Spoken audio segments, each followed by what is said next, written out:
पर्दा खोलिए, देखिए बड़ी जोर से हंस पड़ा।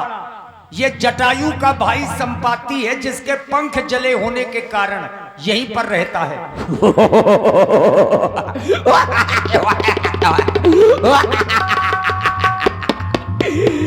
आज विधाता ने मुझको बड़ा अच्छा भोजन दिया।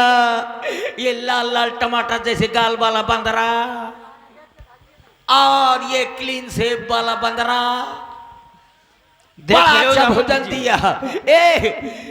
मरने की बात करते हो तो भैया ऐसा करना, एक एक लोग मरना, मैं ताजा ताजा मांस बहु खाता हूँ। तेरे लिए इतने बड़े हुए हैं कि तू हमें खा जाए। हा? तुम तो मरने की बात कर रहे हो ना। अरे तो मरने की बात कर रहे हो तो तुम्हारे लिए कर रहे हैं का कि तुम खा जाओ। अरे इधर आओ, का उधर चुकुर चुकुर कर रहे हो, इधर आओ। अरे हम ना आएंगे। काहे? देखो तो एक ये पंछी है और एक वो पक्षी था जिसने प्रभु माता सीता की रक्षा के लिए अपने प्राणों का परित्याग कर दिया। धन्य जटायु सम कोई न, जटायु के समान कोई दूसरा पक्षी नहीं है। ये देखो बंदरा, उधर का जटायु जटायु कर रहे हो, इधर आओ, मेरे पास आओ। हम ना आ पाएंगे। आ जाओ, अब ना खाऊंगा, आ जाओ। पहले तुम राम जी की सौगंध खाओ। हाँ ठीक है, खाता हूँ, आ जा। अरे खाओ, खाता हूँ क्या है। अरे तो खा तो लिया, आ जा। बोलो राम जी की सौगंध, मैं तुम्हें नहीं खाऊंगा। हाँ, राम जी की सौगंध तुमको न खाऊंगा, इसको बगदा दूंगा। नहीं, किसी को नहीं। आओ, किसी को न खाऊंगा, आ जाओ आ जाओ आ जाओ आ जाओ आ जाओ आ जाओ आ जाओ आ जाओ आ जाओ आ जाओ आ जाओ आ जाओ। ये जटायु जटायु कर रहे थे, जटायु कहाँ है? तुमको क्या करना? ऐसे जटायु को बताओ, जटायु कहाँ है? जटायु मारा गया। जटायु मर गया? अरे अरे तुम क्यों रो रहे हो? इसलिए कि जटायु मेरा भाई है। तुम्हारा कैसे भाई है? जटायु मेरा भाई है। तुम रहते हो समुद्र के तट पे, जटायु रहता था गोदावरी के तट पे और कह रहे हो मेरा भाई है। ये विसुड़न हमारे ऐसा हुआ था भैया, बाद में बताऊंगा, लेकिन जटायु अगर मर गया है तो क्या करूं? तिलांजलि दे दो। तिली दूं? तिली नहीं, तिलांजलि। अच्छा, ये क्या है? ये बांदरी कुसा है, इसे पकड़ो। ये बांदरी कुसा कि लॉकडाउन का इंजेक्शन है? अब जैसा जैसा हम कहें वैसा तुमको कहना है। जैसा जैसा तुम कहोगे वैसा वैसा कहना है। हाँ हाँ, कहो। कहो। अरे कहो नहीं कहना है। ये परपरा बंद कर दो, कहो।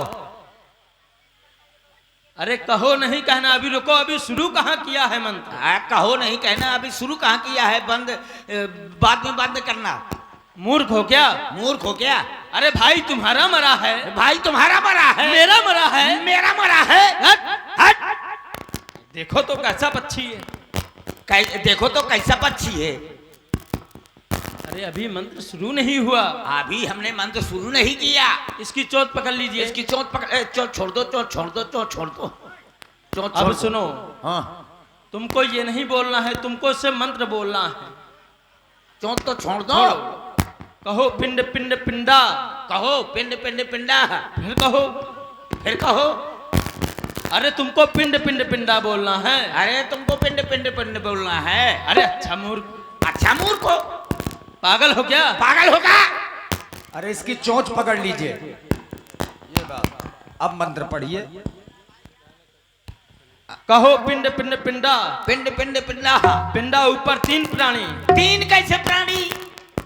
2 तुम्हारी माताएं और 1 तुम्हारा भाई। हाँ, ठीक है, बोलो। कहो पिंड पिंड पिंडा। पिंड पिंड पिंडा। पिंडा ऊपर 3 प्राणी। पिंडा ऊपर 3 प्राणी। तुम ले जटायु पानी, तुम मर गए हम जानी। तुम ले जटायु पानी, तुम मर गए हम जानी। तुम ले जटायु पानी, तुम मर गए हम जानी। अरे बस बस बस, गिरना जाना समुद्र में। भैया, इसलिए हम दोनों भाई अलग हो गए थे। एक दिन हम एक शिला पर बैठे थे, अचानक हमें अपने पिताश्री की याद आई। अरुण देव, जो सूर्य देव के रथ चलाया करते हैं, वो हमारे पिताश्री है। हमें अचानक अपने पिताश्री की याद आई। हमने सोचा दोनों भाइयों ने कि चलो आज अपने पिताश्री से मिल आए। दोनों भाइयों ने जब निश्चित किया तो उड़ाने भरी। देखो गीधों की 3 उड़ानें होती हैं लक्ष्य तक पहुंचने के लिए। तो पहली उड़ान धरातलीय, दूसरी उड़ान अर्ध धरातलीय और तीसरी उड़ान आकाशीय। तो पहली उड़ान भरी तो उड़ते उड़ते उड़ते उड़ते उड़ते उड़ते उड़ते उड़ते उड़ते उड़ते उड़ते उड़ते अरे पहुंचे कहीं? उड़ते उड़ते उड़ते अरे अरे अरे कहाँ पहुंचे? उड़ते उड़ते उड़ते उड़ते उड़ते उड़ते कहाँ पहुंचे? कहाँ पहुंचे? अबे ये पहली उड़ान है, फिर दूसरी उड़ान भरी तो उड़ते उड़ते उड़ते उड़ते उड़ते उड़ते उड़ते उड़ते उड़ते उड़ते अरे कहाँ उड़ा जा रहा है? जैसे सूर्य के नजदीक पहुंचे तो मेरे भाई को गर्मी सताई। वो बोला भैया बहुत ज्यादा गर्मी से सता रही है, ऐसा करते हैं यहाँ से वापस चलते हैं। मैंने कहा नहीं, बिना पिताश्री के मिले वापस नहीं जाएंगे। लेकिन वो वहां से लौट आया, लेकिन मैं अभिमानी किसी की बात न मानी। मैं फिर आगे बढ़ा और जैसे ही सूर्य के ताप के नजदीक पहुंचा तो सूर्य की गर्मी के कारण मेरे पंख जर्जरा गए, मुरमुरा के भुरभुरा गए। मेरा वहां से लुढ़कना चालू हुआ तो मैं लुढ़कते लुढ़कते लुढ़कते लुढ़कते लुढ़कते लुढ़कते लुढ़कते लुढ़कते लुढ़कते समुद्र के किनारे बदाख उड़ा, यहीं पर पड़ा रहा। एक दिन चंद्रमा नाम के ऋषि आए, उन्होंने कहा कि तुम यहीं पर पड़े रहो, एक दिन रामदूत की सहायता कर देना तो तुम्हारे पंख पुनः उगाएंगे। आए आए मेरे पंखों ने पीका छाड़ दो। सत्य कह रहे हो। तुम कौन हो? हम प्रभु राम के ही सेवक हैं। ओ तुम प्रभु राम जी के सेवक हो? हम माता श्री जानकी जी की खोज के लिए निकले हैं। यदि आप थोड़ी सी भी हमारी सहायता कर सकें तो अवश्य करिए। बिल्कुल, तुम्हें आगे जाना है और तुम्हें समुद्र में जल ही जल दिखाई दे रहा है और कुछ नहीं दिखाई दे रहा है। और कुछ है ही नहीं, चारों तरफ जल ही जल है। मैं यहाँ से देख रहा हूँ, वो देखो। अरे कहाँ है? वो समुद्र के बीच में। अरे कहाँ है? कुछ नहीं, जल ही जल है। अरे समुद्र के बीच में समोसा की दुकान लगी है।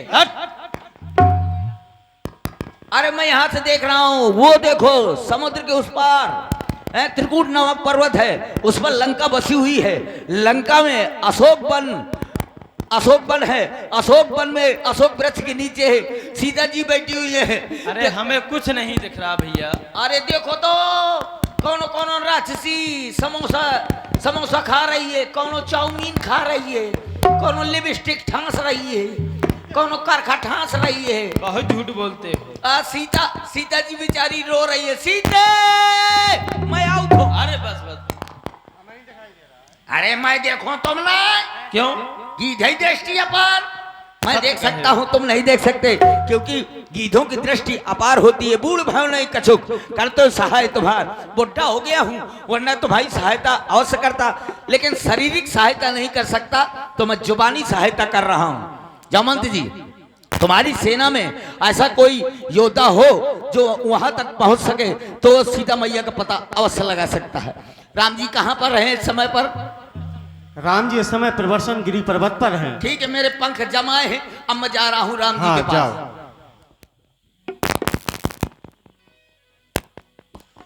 अब इधर सभी वानर परेशान हैं, चूंकि आगे समुद्र है ये तो निश्चित हो गया। गिरि त्रिकूट ऊपर बस लंका, कहा रह रावण सहज शंका। तो ये निश्चित हो गया कि सीता मैया कहां पर है। अब समस्या समुद्र की है कि समुद्र को लांघ करके कौन जाएगा। सभी वानरों ने अपने अपने बल को बताया, किसी ने कितने योजन कहा, किसी ने यहां तक कहा